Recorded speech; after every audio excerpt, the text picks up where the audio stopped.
What's up, y'all? Welcome back to my channel, Serendipity. Today I'm gonna react to British versus American words for home objects. I know there's a few different ones, but I'm not exactly sure which of all of them. Before we get into the video, if you would like this video, subscribe to the channel and push the notifications bell button to be notified whenever I post another video. But yeah, without further ado, let's get into the video. Hello, I'm Lawrence and I'm on a quest to uncover all of the memos that Britain and America lost in the pond, and one of those memos pertains to words. Specifically and scientifically, words for stuff found around the house. And so once again, in order to do this, I'm going to have to get up off this chair and go from room to room. No, just cut, I'll sit here, I'll go in my own time. Like a lot of people, I keep my cleaning implements in one of these. This is what Americans would call a closet, but sometimes in Britain, we refer to this as a cupboard. Now, since cupboards/closets can get quite dark on the inside, it's quite a good idea to have one of these around. You can call it cupboards, like shelves here. Also because I like to play horror pranks on my wife. Anyway, in Britain, this is known as a torch, whereas in America, it's a flashlight. Oh yeah. Wait, I do know this one because it doesn't, like a flashlight, I guess it's pretty literal to flash a light, but a torch is, you gotta like wrap like cloth or whatever, gasoline, I don't know how you actually do it, but it's actually like fire. That's a torch. Cleaning implement of choice is one of these. I think we all know what this is, but we don't all have the same word for it. In Britain, we might refer to this as a vacuum cleaner, sure, but we might also refer to it as a Hoover. Now, any Americans watching this might be thinking, that's not a Hoover, it doesn't have the Hoover branding on it. So here's the thing, Hoover is an American company that was formed in the early 20th century. It just happens that they were around at the same time as President Herbert Hoover and FBI Director J. Edgar Hoover. And the popular belief is that they all sucked, especially the vacuum cleaner. But that's beside the point. The Hoover company marketed their product in Britain, and at some point the word Hoover became a genericized term for vacuum cleaner. And that's what I mean when I talk about memos that got lost in the pond. In America, you will hear the term vacuum cleaner, but some Americans will call this a sweeper, not to be confused with the defensive position in football. Soccer. Now, I thought a sweeper was something else. Is going to be useless. I mean, that's a swifter. In case you're not familiar with plug sockets, who is not familiar with plug sockets? Perhaps people that don't call them plug sockets. To be clear, that's what I call this, having grown up in Britain. But in the US, they might be referred to simply as a socket or an outlet. Yeah, it's just in fact, an outlet. The word might be used at different times to denote different applications. This contraption might be described as a socket when you're putting a plug into the wall, but as an outlet when describing the electricity that comes out. And if you're excited to learn more about the physical differences between British and American plugs, be sure to subscribe and hit my bell. Yeah, I don't know. I mean, yeah, you can call it socket, I've heard it, but I always just say it's an outlet. Here's a hypothetical scenario that I definitely just made up. What if you need to vacuum in the other wing of your house, but the other plug sockets, for whatever reason, aren't working? Firstly, call maintenance, but in the meantime, you might want to use one of these. You can't see it here, but this extension is a cord that allows you to move devices over greater distances. In Britain, we might call this a power extender, or I was known to call it an extension lead. From there, it's not too big a stretch to arrive at the American term, extension cord. No. And you join me now in the lounge, or as Americans would call it, the living room. We call it that as well. I actually just wanted to point out that we call it lounge and also apparently drawing room, although only about 7 people use that term. Anyway, you can probably hear some sounds in the background. That is my voice, Tara's voice, and that of Lavluka. But it doesn't like say it, for sure. For sure. In other words, this is now a reaction video of Lavluka's reaction video of Lost in the Pond. I know. This is really meta, and it's difficult to talk over you, Lav, so I'll just let you talk. Anyway, the important thing here is the device I'm using to watch it. In both Britain and America, of course, we often refer to the television as the TV. But in Britain, we also call it the telly. Yeah, I know that one. Putting the letter Y on the end of an existing word and saying, here you go, here's a new word, right? Think brekkie for breakfast, chocky for chocolates, and lorry for Lawrence. And of course, this is the 21st century. If I want to change the channel from Lost in the Pond to Lav Luca, I don't want to have to get up and do that manually at the TV itself, right? I've got a huge coffee table in the way, not to mention a huge coffee cup. So that's why we have one of these. Where I come from, this is known as a TV remote, right? And you might hear that in the United States too. You might also hear remote. It's like a remote control or I was 26 just remote. years old and living in Indiana when I heard a Midwesterner refer to this as a clicker. To this day, I'm not really sure whether clicker is a Midwesternism. So if you live in It might be a Midwestern like word, but I don't know. I know older people calls it clicker. I know like my mama would every now and then say clicker. So it might be a Midwestern thing. I know it's definitely an older person thing, but it's just a remote. Still call this a clicker? Let me know in the comments below.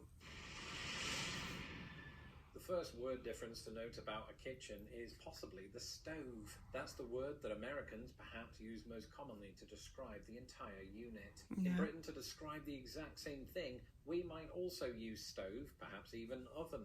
But growing up, I was always fond of cooker, which linguistically pairs well with clicker. Cooker is Of course, both Britain is like a what is it, like one of them like slow cooking what is it called, like a crock pot. I think that's the brand name, but a crock pot, like one of those like slow cookers you put like a roast or something in it. And I know you call them a cooker, or we call them a cooker.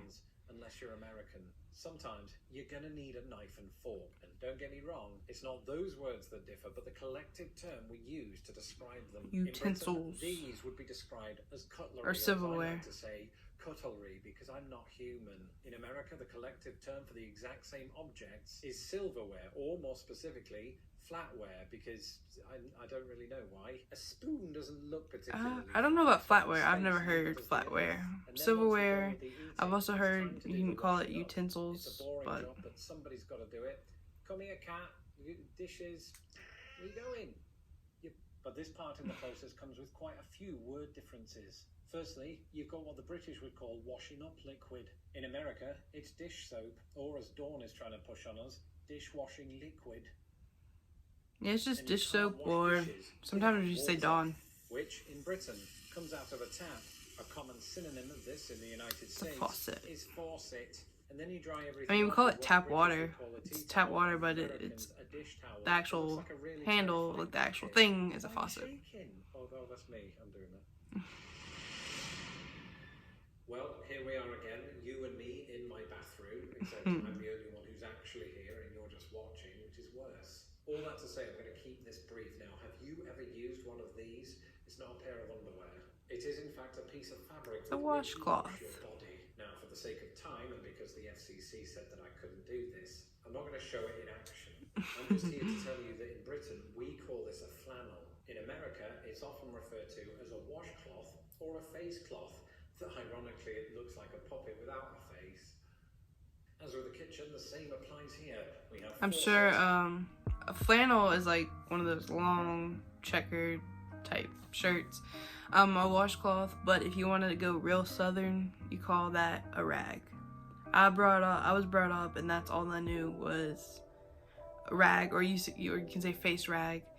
But I soon learned that the actual word's washcloth, but you could also call it a rag if you're southern. That's his tap. And I couldn't do another segment in the bathroom without talking about the toilet, because that's what I do. Sure, both countries use that very word, but each is absolutely loaded with synonyms. So in Britain, you've got loo, bog, latrine, lavatory, lav, porcelain firing range, and bog. In America, you have the john, the commode, the pot, the potty, the porcelain god, the crapper, and my personal favourite, the bowl. I know like the john and the what is it, commode, that's a lot of older generation stuff. Nobody really calls it that. I've heard it called the crapper, but it's mostly just toilet. Yeah, I'm trying to think. That's all I've heard people say it's toilet mostly. You may remember in my bedroom video from earlier this year, I talked about how America has walk-in closets and Britain has wardrobes. Now that's not really relevant for this video because the two things are quite different. This was just an excuse to show off our new walk-in closet.